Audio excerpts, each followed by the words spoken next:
एक grand jury होगी जिससे वो ये मामला सौंप देंगी जब वे सारी जानकारी इकट्ठा कर लेंगे। 18 वर्षीय नोलन वेल्स की मौत की जांच अब रफ्तार पकड़ रही है, जैसा कि अब रिपोर्ट किया जा रहा है। यह मामला एक ग्रैंड जूरी के पास जा सकता है। ठीक उसी समय हाल ही में जारी किए गए जीपीएस डेटा और डिस्पैच की ऑडियो रिकॉर्डिंग नोलन के आखिरी घंटों में क्या हुआ, इस पर नए सवाल उठा रहे हैं। हम इसे समझाएंगे और इसके मायने पर चर्चा करेंगे। लॉ एंड क्राइम द्वारा प्रस्तुत साइड बार में आपका स्वागत है। मैं जेसी वेबर हूं।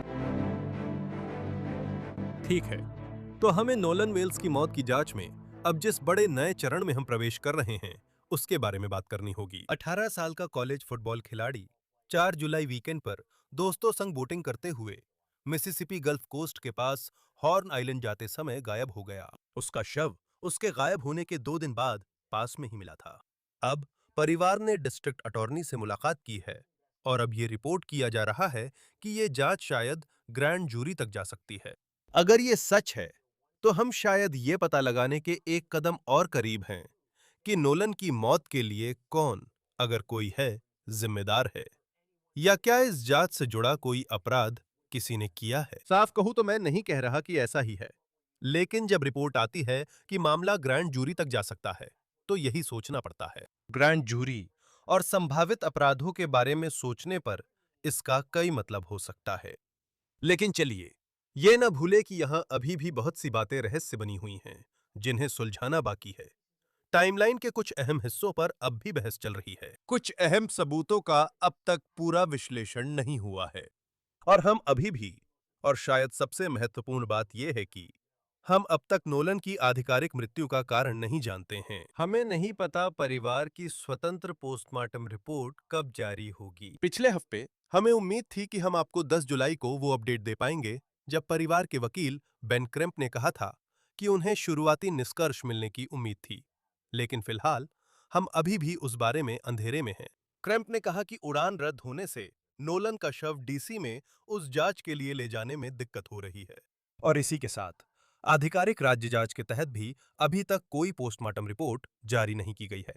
आखिरी जानकारी के अनुसार टॉक्सिकोलॉजी रिपोर्ट्स अभी भी लंबित है।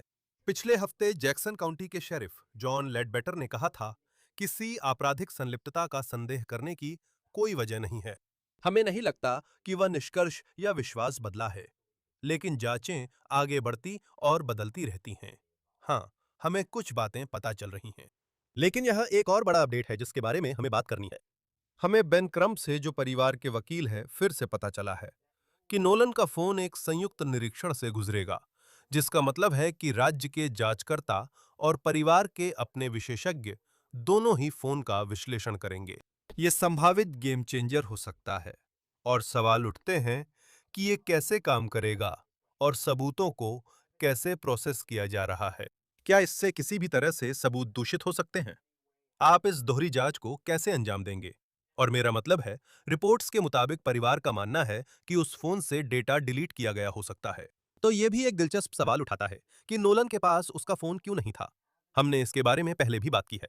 आप पानी में जा रहे हैं, शायद आपके पास आपका फोन न हो, शायद आप उसे नाव पर ही छोड़ दें, लेकिन फिर भी अगर वो उस लड़की के साथ बाहर जाने और समय बिताने की योजना बना रहा था, जैसा कि रिपोर्ट्स में कहा गया है, तो उसने अपना फोन क्यों नहीं लिया?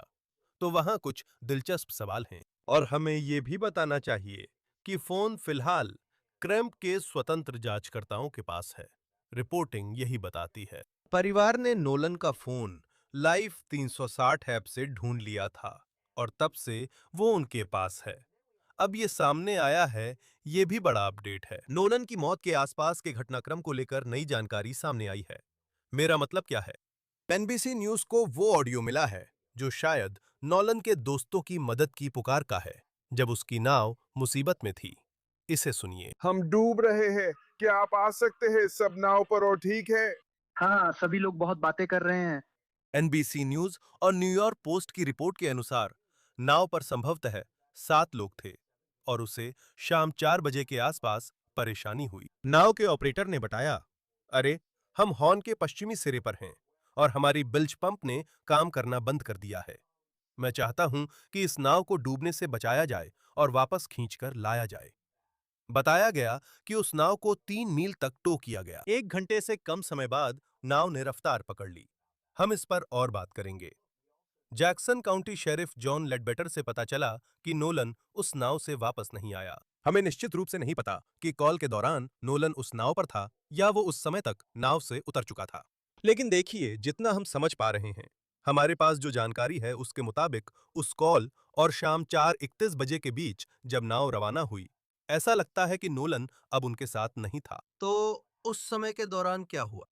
अरे जल्दी से सुनो, देखो गर्मी आ गई है। गर्मी का मौसम आराम का होता है, दिन ज्यादा सुकून भरे होते हैं और आपको आरामदायक कपड़े चाहिए होंगे। इसी वजह से मुझे तुम्हें क्विंस के बारे में बताना है। गर्मी में आपको ऐसे कपड़े चाहिए होंगे जो सांस लेने लायक हों और आसानी से पहन सकें। और क्विंस की 100% यूरोपियन लिनन की पैंट्स और शर्ट्स बिल्कुल वैसे ही हैं और इनकी कीमत सिर्फ 34 से शुरू होती है। उनकी टी शर्ट्स बहुत सॉफ्ट और पहनने में आसान हैं। हल्के कॉटन स्वेटर ठंडी गर्मी की रातों के लिए परफेक्ट हैं। और देखिए, क्योंकि क्विंस सीधे नैतिक फैक्ट्रियों के साथ काम करता है और बीच के बिचौलियों को हटा देता है, आप दूसरे मिलते जुलते ब्रांड्स के मुकाबले उसी क्वालिटी के लिए 50 से 80% कम कीमत चुकाते हैं। अगर आप गर्मियों के लिए कॉटन टी शर्ट्स चाहते हैं तो क्विंस लें। ये हर चीज के साथ अच्छी लगती हैं और मुझे लगता है कि आप इन चीजों को सिर्फ एक बार नहीं बल्कि अपनी अलमारी की बाकी चीजों से भी ज्यादा पहनेंगे। तो अपनी गर्मियों की वार्डरोब को आसान बनाइए। quince.com/lawcrime पर जाएं।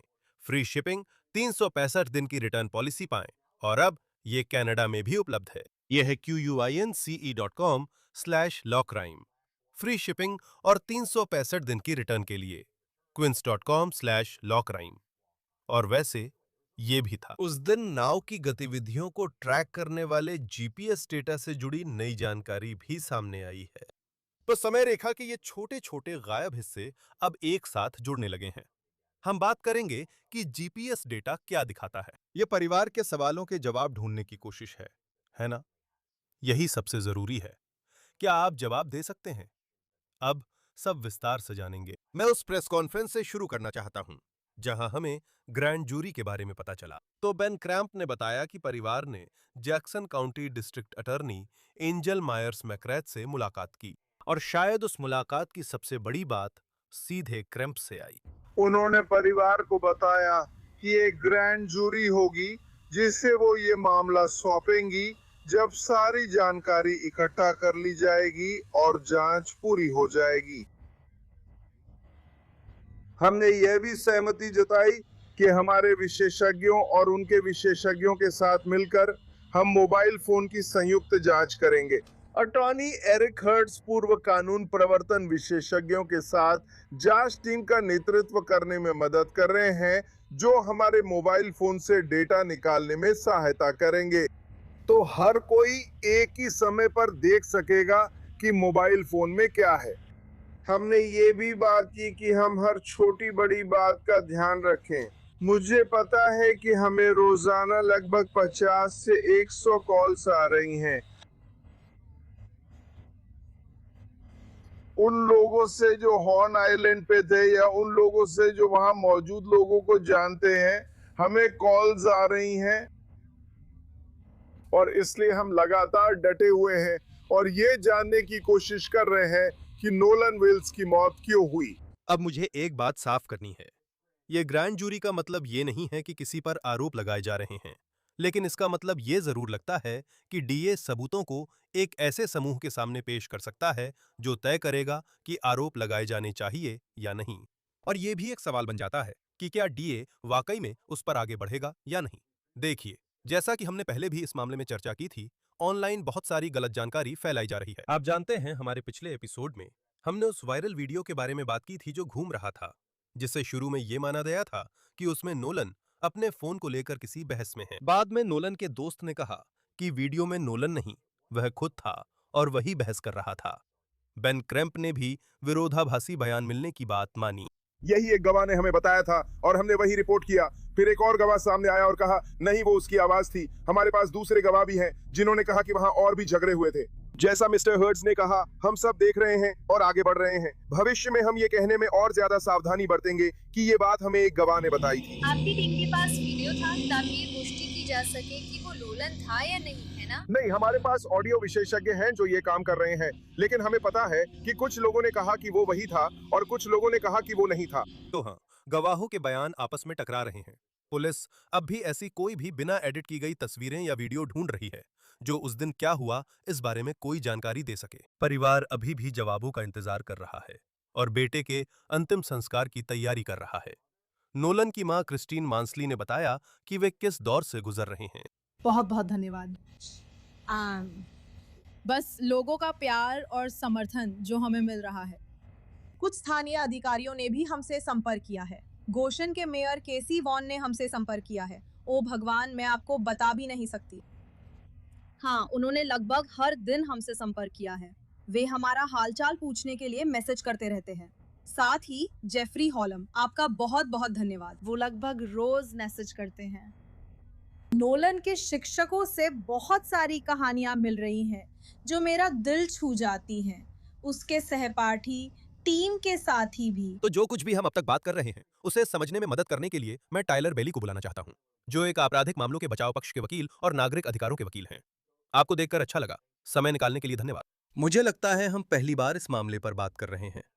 मैं सबसे बड़े कानूनी अपडेट यानी ग्रैंड जूरी से शुरू करना चाहता हूं। बेन क्रैम्प के अनुसार शेरिफ कार्यालय की जांच पूरी होने पर मामला ग्रैंड जूरी के पास जा सकता है। आपको क्या लगता है कि वो कैसा होगा? मेरा मतलब है, ग्रैंड जूरी यहां किस चीज को देख सकती है? किस तरह के सबूत? कौन से संभावित आरोप? देखिए, आदर्श रूप से उन्हें यहाँ सभी संबंधित सबूतों को देखना चाहिए जो उन्हें इस निष्कर्ष पर पहुंचने में मदद कर सकें कि क्या उनके पास आपराधिक आरोपों के लिए पर्याप्त आधार है या नहीं। और ऐसा ना हो कि ग्रैंड जूरी को सिर्फ चुनिंदा जानकारी ही दी जाए। और मुझे लगता है कि ये एक बड़ा अपडेट है, क्योंकि शुरू में हम जानते हैं कि शेरिफ ने, मेरा मानना है, लगभग एक हफ्ता पहले घोषणा की थी कि उन्हें किसी भी तरह की गड़बड़ी की कोई आशंका नहीं है। मुझे लगता है कि स्वतंत्र जांच और दबाव से डीए को नया नतीजा निकालने का मौका मिला, जिससे सहमति बनी कि मामला ग्रैंड जूरी जाएगा। तो ये टेक्स्ट मैसेज हो सकते हैं, ये टेक्स्ट मैसेज की कमी भी हो सकती है, ये सेल फोन डेटा हो सकता है, ये अलग अलग गवाहों के बयान हो सकते हैं जो गवाही दे सकते हैं। यानी आप कह रहे हैं कि कोई इसे देखेगा और सोचेगा कि आप हत्या के आरोपों की बात कर रहे हैं, जबकि जरूरी नहीं कि ऐसा हो। ये जांच से जुड़े मामलों जैसे सबूतों से छेड़छाड़ या पुलिस को गुमराह करना हो सकता है। मैं नहीं कह रहा कि यह हुआ है, पर आप यही इशारा कर रहे हैं। बिल्कुल सही। इस युवक की गुमशुदगी और मौत से जुड़ा कोई भी आरोप आपराधिक हो सकता है। ये न्याय में बाधा डालना भी हो सकता है। इसमें अपराध के बाद मदद करने वाले कुछ लोग भी शामिल हो सकते हैं। हमें नहीं पता कि ये हत्या और मर्डर का मामला बनेगा या नहीं, लेकिन इससे कुछ आपराधिक आरोप भी निकल सकते हैं। और मुझे लगता है कि परिवार बस यही मांग रहा है कि निष्पक्ष जांच हो ताकि वे सच जान सकें। जहां तक हत्या के आरोप की बात है, देखिए, मेरे लिए इस बारे में कुछ कहना मुश्किल है क्योंकि हमारे पास ज्यादा जानकारी नहीं है। हमारे पास मौत का कारण नहीं है, लेकिन हमारे सामने ये हकीकत भी है कि अगर किसी को इस तरह पानी में पाया जाता है तो ये जानना मुश्किल हो सकता है कि कहीं उसके शरीर पर कुंद चोट के निशान तो नहीं थे। किसी को पानी में फेंका गया या उसे डुबोया गया, ये जानना मुश्किल हो सकता है। फॉरेंसिक चिकित्सकों के लिए भी ये तय करना कठिन हो सकता है। यहाँ संभावित हत्या के आरोप क्या हो सकते हैं? क्या कोई ऐसा केस का सिद्धांत है जहां अगर वे यह साबित नहीं कर पाते कि किसी ने नोलन को मारा, लेकिन किसी तरह लापरवाही बरती गई थी? ऐसे कौन-कौन से संभावित सिद्धांत हैं जिनके तहत नोलन के साथ जो हुआ उसमें हत्या से संबंधित आरोप लग सकते हैं? मुझे पता है, हम अनुमान लगा रहे हैं। मैं बस समझना चाहता हूं कि क्या मैनस्लॉटर, लापरवाह हत्या या हत्या जैसा कुछ हो सकता है? हाँ, मुझे नहीं पता। हमें सब कुछ नहीं पता, पर इतना जानते हैं कि वहां किसी बहस होने के बारे में कुछ बयान आए थे, और ये साफ नहीं है कि उस बहस में नोलन था या कोई और। हमें नहीं पता वहां कोई झगड़ा हुआ था या नहीं। उसके साथ जो लोग थे, अगले दिन उनकी पुलिस द्वारा कोई पूछताछ नहीं हुई थी, सही है? हमारे पास ऐसी कोई जानकारी नहीं है कि कानून प्रवर्तन ने उन लोगों से कोई पूछताछ की हो जो उस द्वीप पर नाव में नोलन वेल्स के साथ थे। हमें नहीं पता कि क्या हुआ, वो बहस थी या लड़ाई, या उन्हें पता था कि वो ऐसी स्थिति में था जहां वो तैर नहीं सकता था और पानी में खुद को बचा नहीं सकता था। ये सब बातें हमें नहीं पता। आशा है कि स्वतंत्र जांच से शेरिफ विभाग और डीए से और जानकारी मिलेगी, जिससे वे ठोस नतीजे पर पहुंच सकेंगे। सीधे कहें तो हमें नहीं पता। रिपोर्टिंग में बताया गया कि शामिल लोगों ने कहा वे कानून प्रवर्तन से मिले, पर हमें कोई आधिकारिक रिपोर्ट या प्रेस कॉन्फ्रेंस नहीं मिला जिसमें कहा गया हो कि XYZ से पूछताछ हुई। यही उन्होंने कहा। आप जानते हैं, वे संदिग्ध नहीं हैं, हम सिर्फ अंदाजा लगा रहे हैं। मैं थोड़ा पीछे हटना चाहता हूं। क्या डीए का परिवार से या परिवार के वकील से मिलना महत्वपूर्ण है? क्या ये सामान्य है?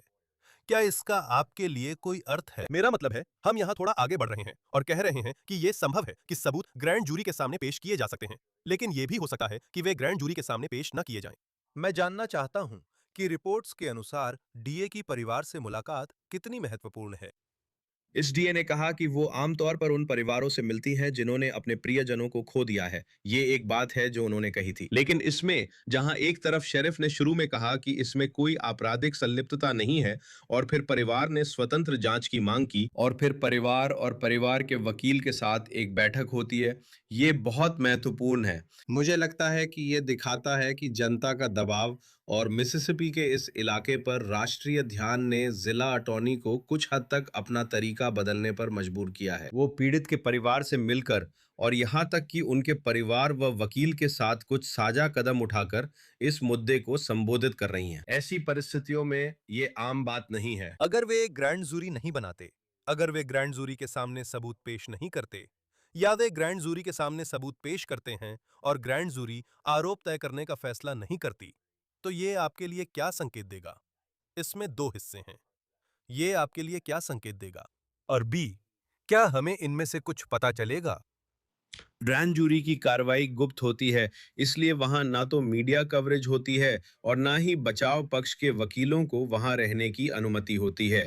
पीड़ित के परिवार के वकील बेन क्रैम्प वहां नहीं रहेंगे, केवल अभियोजक ग्रैंड जूरी के सामने मामला पेश करेंगे। अगर वे आरोप लगाने से इनकार करते हैं तो अंत में सवाल उठेंगे। लोग सोच सकते हैं कि क्या इस ग्रैंड जूरी के सामने चुनिंदा जानकारी रखी गई थी ताकि वे इस निष्कर्ष पर पहुंचें कि गिरफ्तारी के लिए पर्याप्त आधार नहीं है।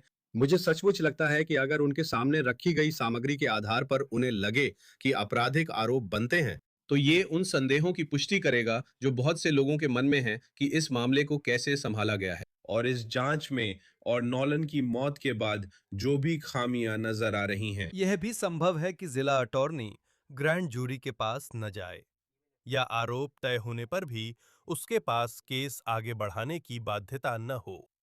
अभियोजकों के पास विवेकाधिकार होता है, इसलिए उन्हें ग्रैंड जूरी के पास जाने की कोई बाध्यता नहीं होती। मुझे लगता है उन्होंने तय किया है कि वे ग्रैंड जूरी के सामने कुछ सबूत पेश करेंगे, लेकिन अभियोजक कह सकता है, हमने ऐसा न करने का फैसला किया है, हमें नहीं लगता कि इसमें कुछ है। उनके पास ये विवेकाधिकार है कि वे आरोप लगाएं या ना लगाएं और ग्रैंड जूरी के सामने सबूत पेश करें या ना करें। आमतौर पर ग्रैंड जूरी को कोई मामला पेश होने के बाद फैसला लेने में कितना समय लगता है? यह वास्तव में निर्भर करता है, कुछ कहा नहीं जा सकता। यह इस बात पर निर्भर करता है कि ग्रैंड जूरी के सामने कितने गवाह गवाही देंगे और उनके सामने कितने सबूत पेश किए जाएंगे। तो अभी ये अंदाजा लगाना बहुत जल्दी होगा कि ग्रैंड जूरी कितने समय तक बैठी रहेगी या वे क्या सुनेंगे। मुझे लगता है कि कुछ चीजें दिखाती हैं कि वे अभी वहां नहीं पहुंचे हैं और घटना की रिपोर्ट परिवार को नहीं दी गई है। अक्सर ये रिपोर्टें मौत या घटना के 72 घंटे में मिल जाती हैं, लेकिन परिवार को अभी तक रिपोर्ट नहीं मिली। मुझे लगता है कि नोलन वेल्स के फोन से मोबाइल डेटा अब भी इकट्ठा होना बाकी है, इसलिए ग्रैंड जूरी के गठन में अभी समय लग सकता है। मैं अगले हिस्से पर बढ़ना चाहता हूं। जैसा पहले बताया, एनबीसी न्यूज को एक ऑडियो मिला है जिसमें नोलन के दोस्त नाव के लिए मदद मांग रहे हैं। लगता है नाव में कोई समस्या थी। कृपया इसे सुने। हम डूब रहे हैं, क्या आप सब आ सकते हैं? बाकी सब लोग नाव पर और ठीक हैं? हाँ, सब ठीक है। टाइलर, यह पहेली का अहम हिस्सा है।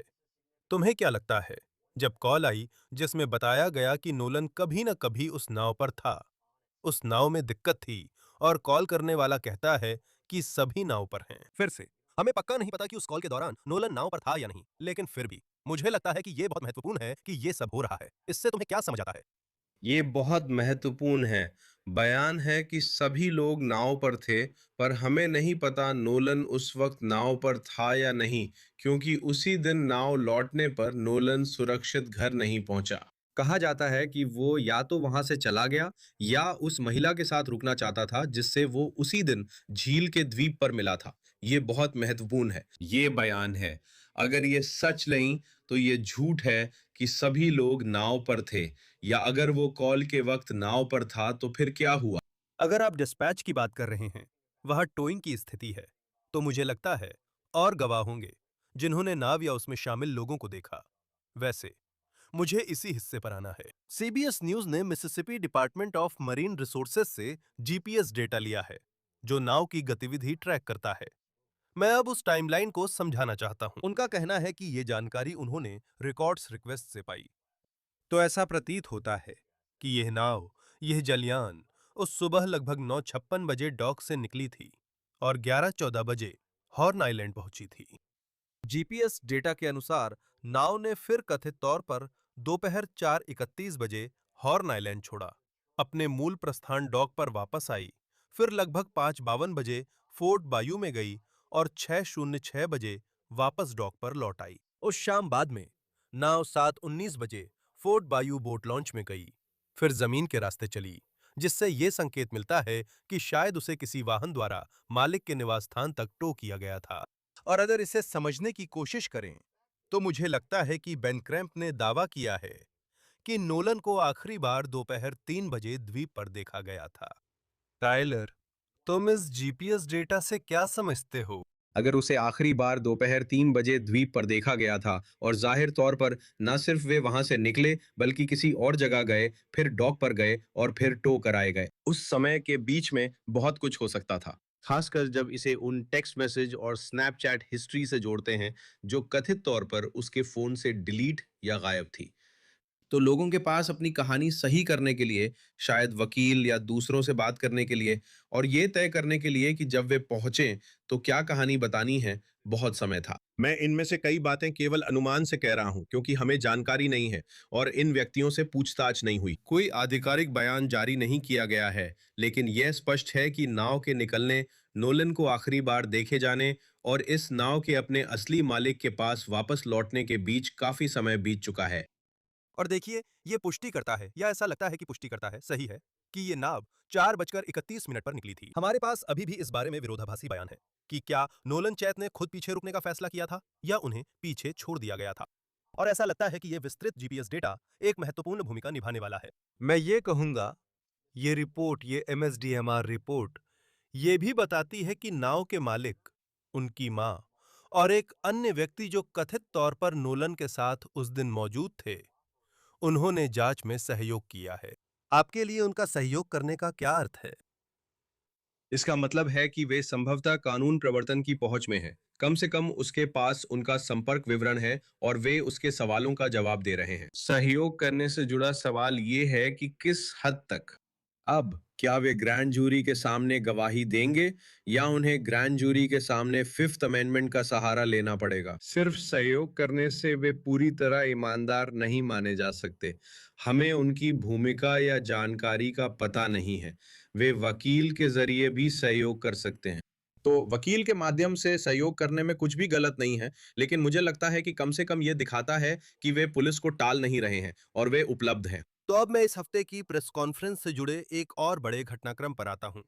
अब परिवार को जांचकर्ताओं के साथ मिलकर नोलन का फोन देखने की अनुमति दी जाएगी। अब दोनों पक्षों के बीच एक संयुक्त निरीक्षण होगा, जिसमें दोनों एक ही समय पर फोन की सामग्री देखेंगे। टाइलर, क्या यह असामान्य है? चलिए सबसे पहले वहीं से शुरू करते हैं। ये बहुत ही असामान्य है। ये बहुत ही असामान्य है कि एक पीड़ित के परिवार को उनके वकील के साथ, कानून प्रवर्तन के साथ मिलकर सेल फोन डेटा के निरीक्षण में भाग लेने की अनुमति दी जाए। यही असल में इस मामले की जड़ है। ये इस केस के सबसे अहम सबूतों में से एक है।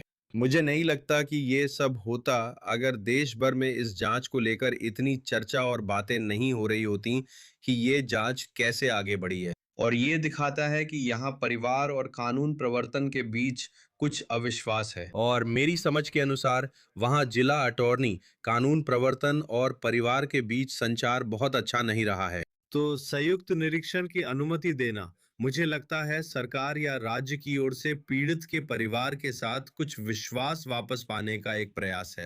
और मुझे ये भी असामान्य लगा, अगर रिपोर्टिंग सही है और ये सटीक है कि परिवार के पास ये फोन है और उन्होंने अभी तक इसे कानून प्रवर्तन को सौंपा नहीं है। मेरा मतलब है, शायद ये सच नहीं है, लेकिन रिपोर्टिंग से ऐसा ही लगता है। मुझे ये थोड़ा असामान्य लगता है। लेकिन साथ ही यह काम कैसे करता है?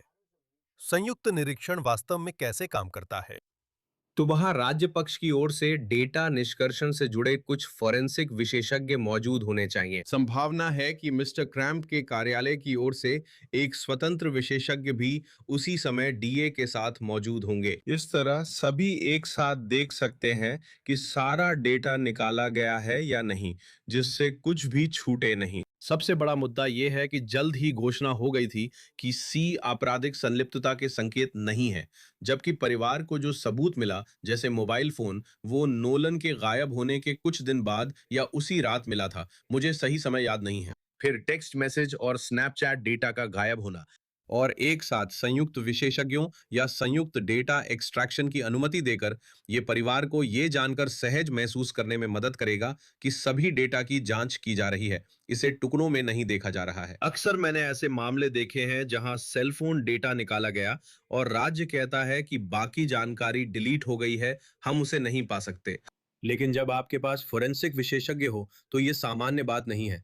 एक फोरेंसिक विशेषज्ञ देख सकता है कि डेटा में क्या डिलीट किया गया है, क्या बदला गया है। क्या ये कानूनी साक्ष्य में समस्या ला सकता है? अगर फोन कई लोगों ने छुआ हो, तो क्या सबूत दूषित हो सकते हैं? अगर किसी आरोपी के खिलाफ मामला पेश किया जा रहा है, तो क्या एक डिफेंस अटॉर्नी वाकई इस पर ध्यान केंद्रित कर सकता है और कह सकता है, देखिए, आपको इस सबूत को बाहर करना होगा। यहाँ चेन ऑफ कस्टडी की समस्या है। या आप कहेंगे, देखिए, डिजिटल सबूत अलग होते हैं। ये किसी कपड़े के टुकड़े जैसा नहीं है, सही है। मेरा मतलब है, मुझे इसके बारे में बताइए। डिफेंस अटॉर्नी यहाँ ये इस पे निर्भर करता है कि मामले में आपराधिक आरोप कितने गंभीर हैं, जैसे हत्या आदि, और क्या मामला ट्रायल तक जाता है। डिफेंस अटॉर्नी तुरंत इस पर ध्यान देकर डेटा हटवाने की कोशिश करेगा। अगर कुछ भी है तो चेन ऑफ कस्टडी में पीड़ित या उसके वकील और उनके विशेषज्ञों की उपस्थिति का उल्लेख करना होगा और जूरी को यह सुनने की अनुमति दी जानी चाहिए और वे उस सबूत को अपने हिसाब से तौल सकते हैं जैसा वे उचित समझे। लेकिन अगर इसे बाहर नहीं किया गया तो यह निश्चित रूप से एक आपराधिक मुकदमे में एक मुद्दा होगा, जो इस बात पर असर डाल सकता है कि जूरी इसे ठोस सबूत मानती है या शायद परिवार की उपस्थिति से इस पर प्रभाव पड़ा हो सकता है। मैं परिवार पर भरोसा करता हूं, जो अपनी स्वतंत्र जांच से मामले को देख रहा है। शायद इसी वजह से ग्रैंड जूरी का गठन भी शायद हो रहा है। उनके प्रयासों के बिना ये सब संभव नहीं था। मुझे लगता है इस परिस्थिति में संयुक्त डेटा एक्सट्रैक्शन उचित है। और देखिए, अगर संदेश हटाए गए हैं, तो मुझे लगता है कि जब आप डिजिटल सबूतों की बात करते हैं, तो यह दिखाना काफी आसान हो सकता है। मुझे लगता है कि सिर्फ इसलिए कि कुछ डिलीट हो गया है, आप सोच सकते हैं कि वो चला गया है, लेकिन वो कहीं ना कहीं रहता है, उसे वापस लाया जा सकता है। हमने ऐसे मामलों को हमेशा कवर किया है। मुझे लगता है फोन की लोकेशन भी एक अहम पहलू है ना? परिवार ने कहा कि नोलन का खुद ही चले जाना असामान्य था और फोन पीछे छोड़ना भी अजीब था। कौन सा किशोर अपना फोन छोड़ता है? नोलन के दोस्त ने एबीसी न्यूज से कहा कि नाव पर फोन छोड़ना आम है, इससे वे खारे पानी से बचते हैं। उसने कहा, उनके सभी दोस्त वहीं थे, वे किसी और से बात नहीं कर रहे थे। वे किससे बात करते? उसने कहा, नोलन जब नाव में आया तो फोन डैश पर रख दिया, शायद 15 और फोन के साथ। आप इसे कैसे देखते हैं? ये सामान्य नहीं है। मेरा मतलब है, जो हमने सुना है कि वहां एक युवती थी जिसका नाम केटी था और उससे बात करने में उसकी रुचि थी, तो आप सोचेंगे कि वो बाद में उसे मैसेज करना चाहेगा या उससे संपर्क करना चाहेगा। मैं ज्यादा 18 साल के लड़कों को नहीं जानता जो अपने फोन से चिपके नहीं रहते, और अगर वे अपना फोन कहीं भी रखते हैं, अगर उन्हें पीछे रुकना है तो वे जरूर अपना फोन उठा लेंगे। और इसलिए मुझे लगता है कि कम से कम ये संदिग्ध लगता है। मैंने दोस्तों की राय इस पर सुनी है, लेकिन इससे कई लोगों को गुस्सा आता है और वही नतीजा निकलता है कि ये हमारे जानने वाले 18 और 23 साल के लड़कों जैसा नहीं लगता। उन्हें अपने फोन अपने पास रखना और पास में ही रखना पसंद है। एक और बात मैं आपसे पूछना चाहता हूं, पोस्टमार्टम के बारे में, ठीक है?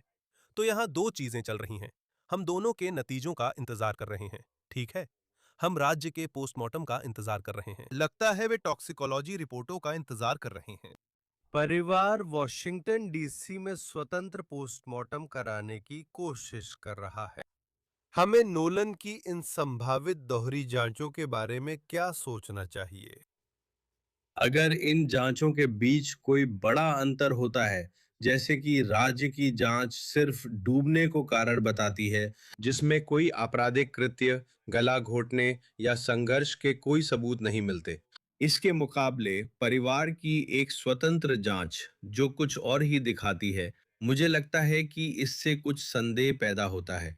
मुझे लगता है कि दक्षिण में ऐतिहासिक रूप से चीजें जैसी रही हैं और आज भी हम जिन समस्याओं का सामना करते हैं और जिस तरह से ये जांच हुई है, उसे देखते हुए परिवार को अपनी स्वतंत्र जांच कराने की जरूरत महसूस हुई। मुझे लगता है कि विश्व विज्ञान रिपोर्ट बहुत कुछ बताएगी, क्योंकि अगर आपके शरीर में शराब है तो पानी में तैरना मुश्किल हो सकता है। इसलिए विश्व विज्ञान रिपोर्ट बहुत अहम है और पोस्टमार्टम से जुड़ी और जानकारी कि असल में उनकी मृत्यु कैसे हुई, दुर्भाग्यवश ये दोनों पक्षों के लिए महत्वपूर्ण होगी। चाहे राज्य इसे किसी आपराधिक कृत्य के सबूत के रूप में देखे या परिवार इसे उससे भी अधिक उसी रूप में देखे। राज्य द्वारा पूरी तरह से जांच न करने और आरोप लगाने के लिए तैयार होने के सबूत। मुझे लगता है मैंने ये शुरुआत में ही कहा था। देखिए, ये बड़े घटनाक्रम है। ये इस मामले में एक महत्वपूर्ण समय है। मैं बस यही उम्मीद करता हूँ कि परिवार को वे जवाब मिलें जिनकी वे तलाश कर रहे हैं, और हम इस पर नजर बनाए रखेंगे। टाइलर बेली, अपना समय देने के लिए बहुत बहुत धन्यवाद। मैं वास्तव में इसकी सराहना करता हूँ। जब भी चाहें। और फिलहाल हमारे पास आपके लिए साइड बार पर बस इतना ही है। सभी को धन्यवाद। हमारे साथ जुड़ने के लिए बहुत बहुत धन्यवाद। और हमेशा की तरह कृपया YouTube, Apple Podcasts, Spotify या जहां भी आप अपने पॉडकास्ट सुनते हैं वहां सब्सक्राइब करें। आप NBC के पिकॉक पर हमें देख सकते हैं। मुझे X और Instagram पर फॉलो करें। News nation show JC weber live सोमवार से शुक्रवार रात 11 बजे ईस्टर्न टाइम पर देखें। फिर मिलेंगे। नमस्कार।